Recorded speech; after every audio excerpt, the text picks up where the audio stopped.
এরকম গরম ওয়েদারে যদি ফ্রুট কাস্টার্ড না হয় তাহলে কি চলে? আসসালামু আলাইকুম সবাইকে, আশা করি আপনারা সবাই অনেক ভালো আছেন। নিয়ে আসলাম নতুন আরেকটু রেসিপি নিয়ে। ফ্রুট কাস্টার্ডের জন্য নিলাম আপেল, আঙ্গুর, আনার, ব্যানানা আর 2 লিটার দুধ। দুধটাকে ভালো মতন ঘন করে নিব আর এটাকে বেশি করে লাড়াবো যেন নিচে না লেগে যায়।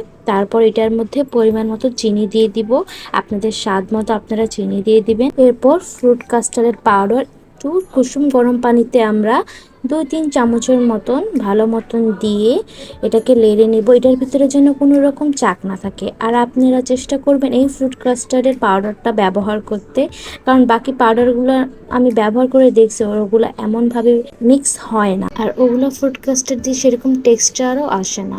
এরপর এটাকে আমরা গরম দুধের মধ্যে ছেড়ে দিব আর ভালো মতন লাড়াইতে থাকবো যেন কোনো রকম চাক এটার মধ্যে না আসে। আস্তে আস্তে এটাকে লাড়াবো 10 থেকে 15 মিনিট। এভাবে আমরা ভালো মতন নেড়ে চেড়ে নামিয়ে ফেলাবো এবং ঠান্ডা বাতাসে নিয়ে যাব। এরপর এটাকে ঠান্ডা করতে দিয়ে এভাবে রেখে দেওয়া যাবে না, ভালো মতন লাড়াতে হবে যেন এটা ভিতর থেকে চাকচাক না হয়ে যায়। তারপর আমরা আমাদের ফলগুলা কেটে নিই। ফলগুলা ভালো মতন কেটে ধুয়ে নিতে হবে।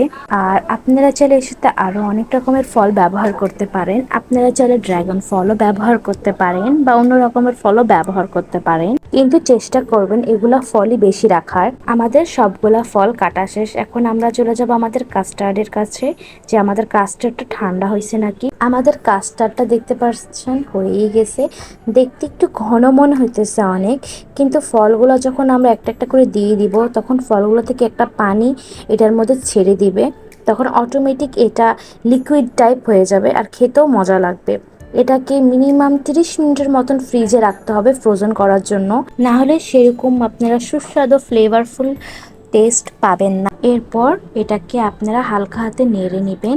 তো আমাদের ফ্রুট কাস্টার্ড রেডি। তারপর এটাকে আমরা পরিবেশন করে নিব। আপনারা অবশ্যই ফ্রুট কাস্টার্ডটি বাসায় বানাবেন এবং কমেন্ট বক্সে আমাকে রিভিউ দিবেন যেটা কেমন হয়েছে। আমার ইউটিউবে যে সাবস্ক্রাইব করে দিবেন এবং আমার পেজটাকে ফলো করে দিবেন, বেশি বেশি শেয়ার করবেন। ভালো থাকবেন, সুস্থ থাকবেন, আল্লাহ হাফেজ।